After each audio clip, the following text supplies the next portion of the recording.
Hello and welcome to Consumers Corner. This week we have a little bit different of an interview, and I'm going to be sitting down with the owner of Federation X, Honest Alan Scott. Alan, how are you doing? Michael, thank you so much for having me on. I can't tell you how much I enjoy Consumers Corner. Well, thank you very much. I've worked very hard to become a serious broadcast journalist, and I'm here to ask the tough questions. So since we're going to talk tough questions, let's start with the financial stability of Federation X. That's a great question. It was tough rebuilding the company on a very tight budget. We were fortunate to have benefactors and alumni like the Mad Bomber who facilitated us getting off the ground without having to work in bingo halls. Really gave us access to the resources we needed. And now really the only thing holding us back is COVID and the inability to just draw crowds the way we used to. But we've got some great social media people at work. We're tapping into new markets and new vehicles to get our product to market.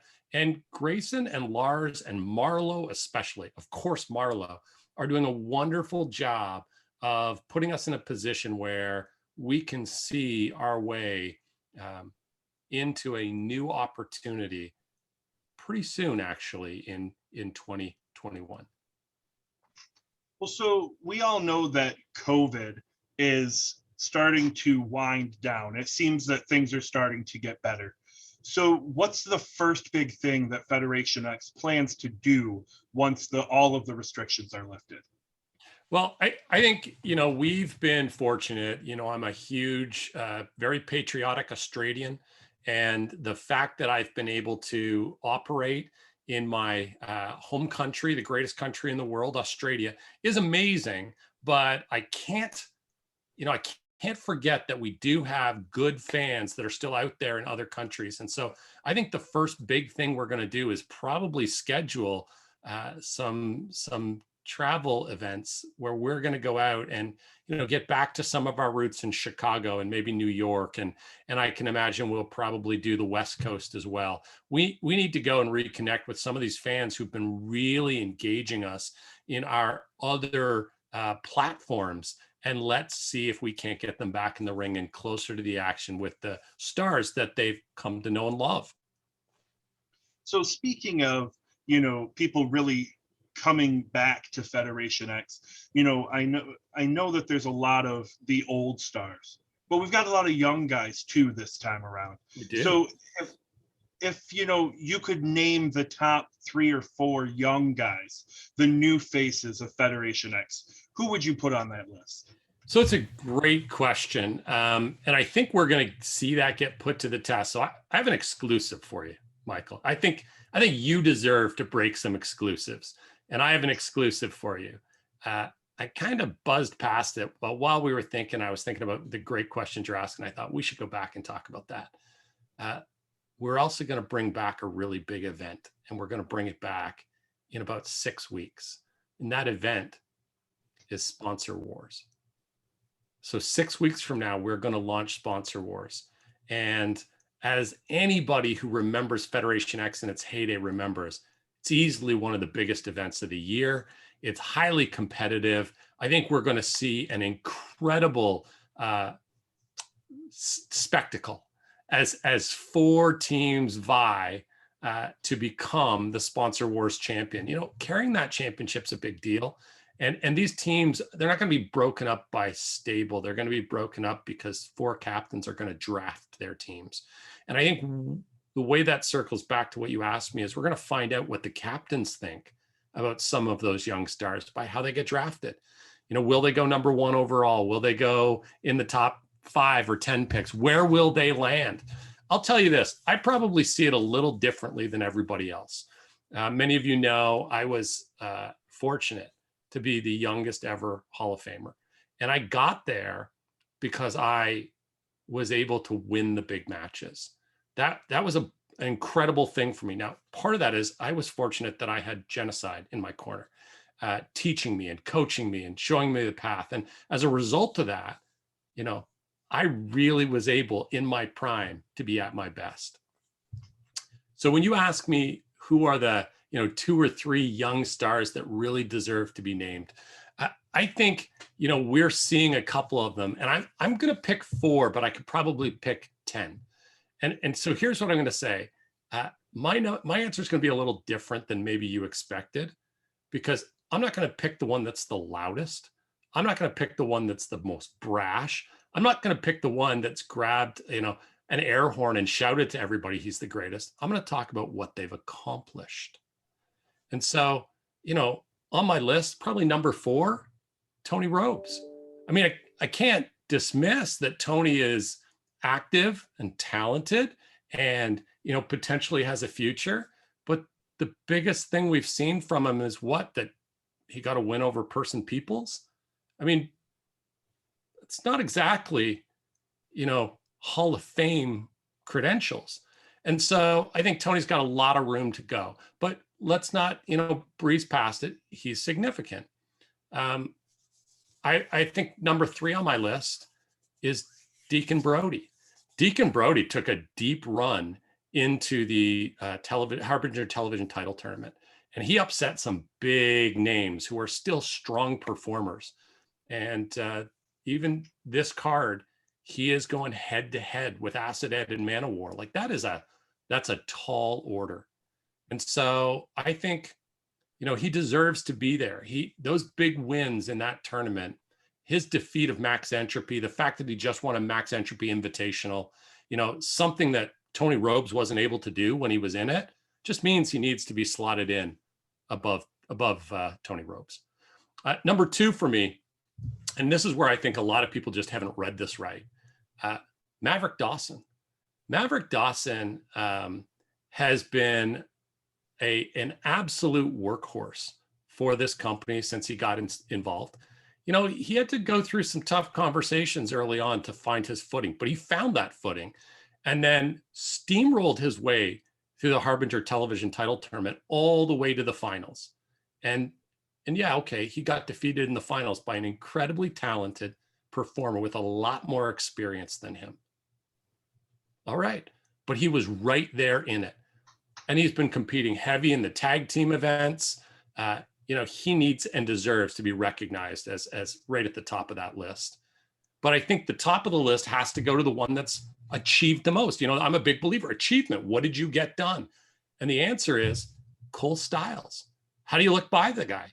He's had multiple championships, right? He was one of the finalists in the Tag Team Rumble. He's taken work with 2 separate tag teams to get into the top 1 or 2 contenders. And he is currently the longest rating Harbinger television champion that we've had yet. He's the first person to bring back the Pure Wrestling Championship. He's held multiple titles. Of our young guys, the only other person who's pursued titles that effectively or that aggressively is Maverick Dawson, right? And so this is clearly a state of he's got his eyes set on the gold. He's going after the gold. When he wins it, he keeps it. And when he loses it, he doesn't whine and cry about it. He gets back to work. You got to recognize gold is the standard. And of our young stars right now, he's the one that's carried the gold. So if I'm understanding you correctly, it sounds like you've taken a really hard look at the young talent that's here. But let's talk a little bit about the guys that have returned. Now, I tried to make a return in the beginning, and we all know that didn't quite go the way it was planned. But, there's a lot of names around that have been around Federation X forever. If you had to give me just the number 1 guy, the guy that is head and shoulders above everyone else of the old time folks, what name would you have to pull out?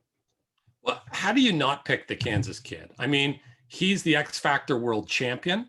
He's been on top through multiple title defenses. He's part of one of the emerging stables in the company. It's hard to look past him. And we've got a lot of good options.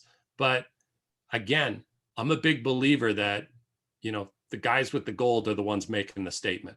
And the Kansas Kid has been carrying that gold and making that statement for a while now.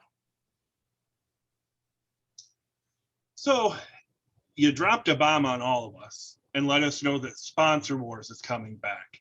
So I gotta, first, before we get into the question, any team that's looking for a guy to give them some tips, kind of guide them along the way, not necessarily get in the ring, but there to kind of help them out. Remember the guy who worked with BP Oil back in the day? Remember Right. the guy that I know a thing or two, and I'll leave it at that. But so how are we going to pick the captains for Sponsor Wars? You know, there's been multiple ways it's been done. But what are we looking at this year for Sponsor Wars captains? So great question. We have reached out and asked our performers if they're interested in a captaincy. First, we want to judge or gauge their interest in leading, because it's such an important role to be a leader. And the result of that is we've started to get, some resumes submitted. Hey, I think I'm up for this. And what will happen is Marlo and Lars and Grayson will review the submissions and they'll make a decision. And I don't know if they're going to just appoint 4 of them or if they're going to throw them into a 6-man rumble and say, the first 2 out don't get to be captains. Like, I don't know what they'll do, but I'm sure, number 1, it'll make for some good spectacle. And number 2, I'm sure we'll end up with 4 captains that we can all be excited about being drafted by. So you said good spectacle. So I have to ask, do you think there'll be a good captain for Sponsor Wars? Well, I'd like to tell you that I see that happening, but the truth is, there's not a lot of good guys currently, in the mix. Marlo's retired. Genocide's maybe not in that place right now. Stan Daniels is now High Five Daniels and has kind of moved away from it. I'm an owner, and really that keeps my hands full. There's so much going on behind the scenes that nobody sees, and that's got to be my priority because it provides work for the rest of the boys, and that's important. We haven't seen Johnny XS in a while, and Biz Cocho's not around. Nobody's heard from Rev since we got started back up, and Benny just mostly follows me around and hangs out with me. So I think it's unlikely this year. I think this is the year that everybody else maybe has a shot because no good guys. All right. So if I may, how are we going to do sponsors this year?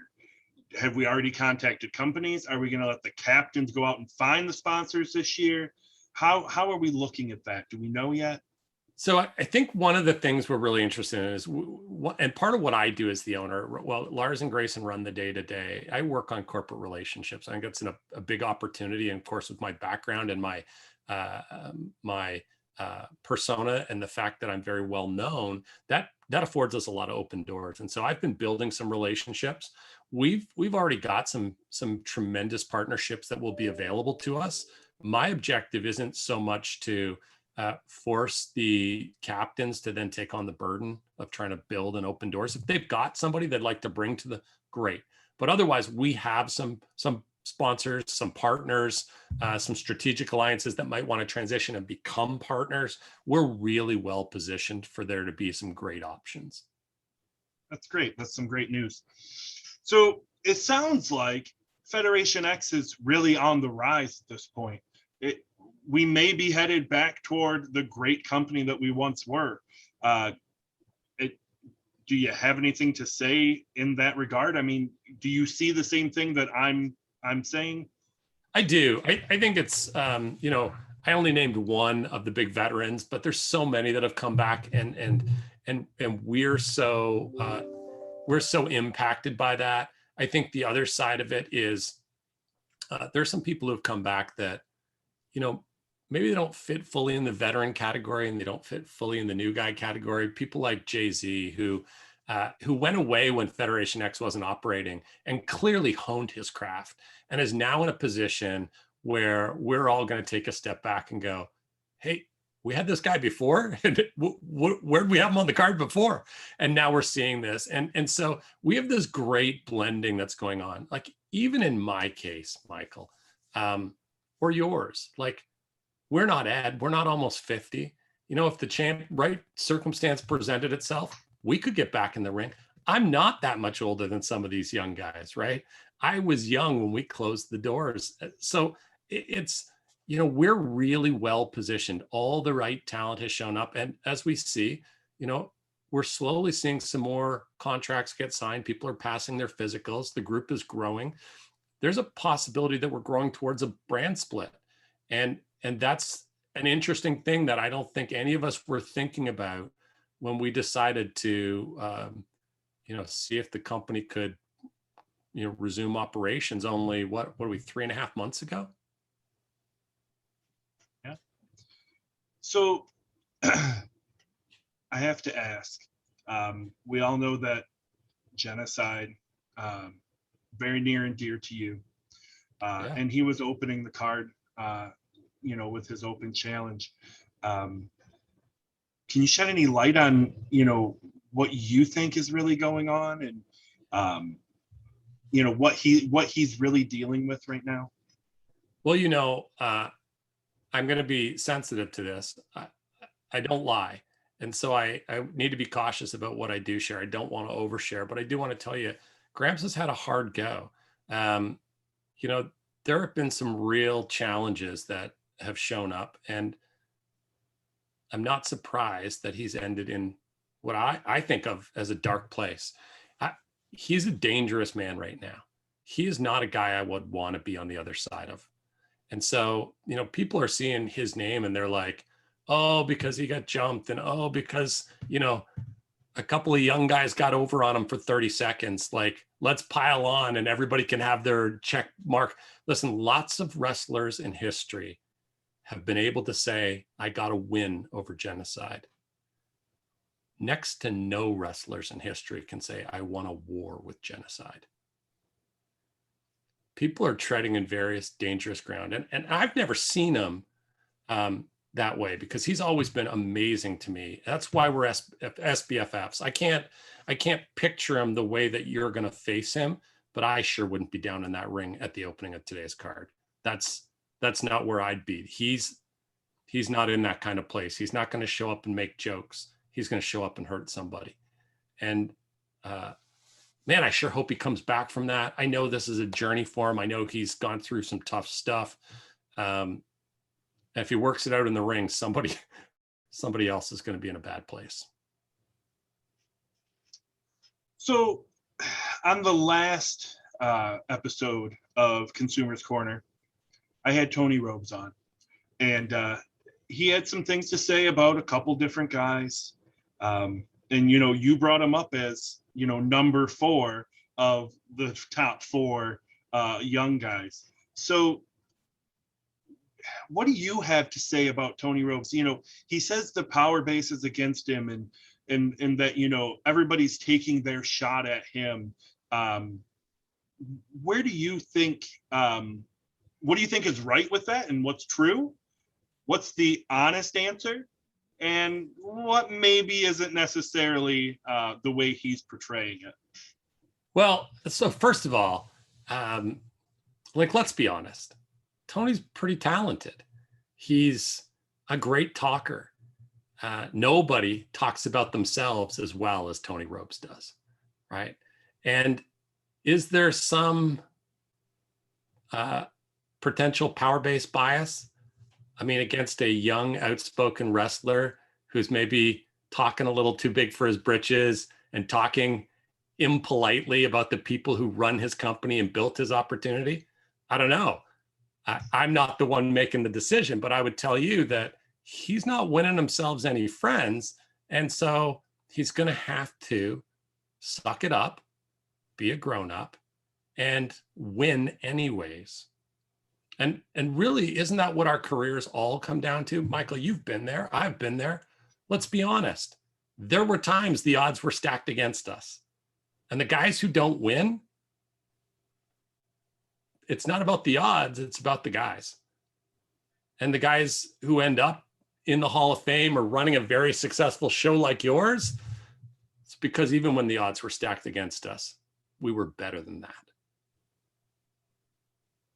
So Tony's talented. He's got skills. But until he stops making excuses, he's just going to be another loud young wrestler. All right. So I'd like to end our interview today with a very simple name association. I'll give you the name of someone, and then you give me a few words, maybe a sentence or two about them, and that's how we'll close the interview. I'll open it up at the end, though, just in case you do have something that you'd like to say. I as the owner of the company, I think you deserve that, that chance to speak to everyone. So, but let's start with Acid Ed. A liability. Stan Daniels. Mr. Magnanimous. I wish he felt more good about things these days, but I can't say much else because he is Mr. Magnanimous and I miss him. Maverick Dawson. Oh, a rising star in this company, a real future, but he's going to have to, I know he heard what I said last time. He's going to have to take that step. If you're going to stay in the second fiddle role, you're typecasting yourself.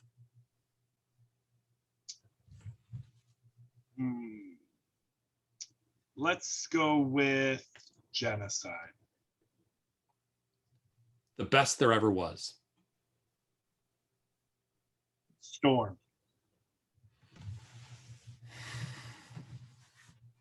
Struck a nerve there. All right. Let's have a moment of truth. Jason Storm, you have been outspoken and not shy about saying one day you want to get back in the ring and settle the score from the King of Wrestling. That wasn't a good day for me either. So you think about it from the perception of the guy who dropped dead in the ring. But I had some grandstanding guy who looks perfectly alive to me steal the moment out from under me. I won. I was the best there is. And you stole that moment and faked your death. Here you are now. How do you explain it? The answer's pretty clear. You just couldn't take losing to me. And if you get back in the ring with me, you better have a new plan for how you're going to steal the moment, because you're not stealing the match. All right. Johnny Rude. The original king of shock and awe, Johnny Rude. Well, there was a time when Johnny Rude, I thought, was going to be the biggest challenge in my career. Nowadays, we can't even find him to get him signed. So clearly, I was wrong. All right. And then I'm going to say last, probably not least, Tony Rhodes II. Are you sure not least? All right. Here's what I have to say. Tony's made a lot of noise about wanting to get me in the ring. But he disrespected my SBFF to do it. He's done nothing but talk trash. And when I say done nothing, I mean it pretty literally. He doesn't have any accomplishments.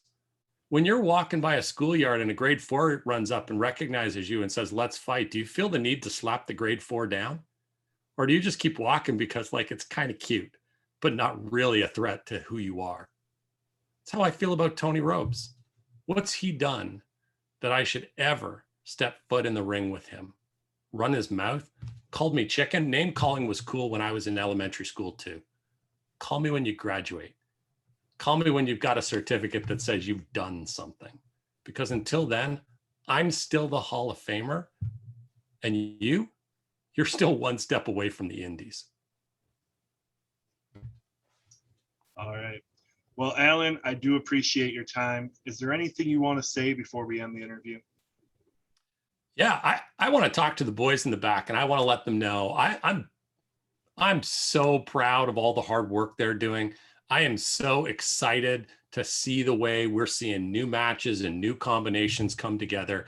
And also, I'm utterly terrified that we think it's appropriate to have a dead, naked ghost flying around everywhere.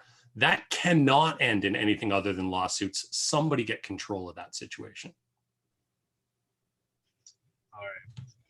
Well, again, like I said, I appreciate your time. I'd like to take this opportunity to thank everybody for tuning in. And thank you for being on a very different version of Consumers Corner. Thanks, Alan. Thanks for having me, Cash.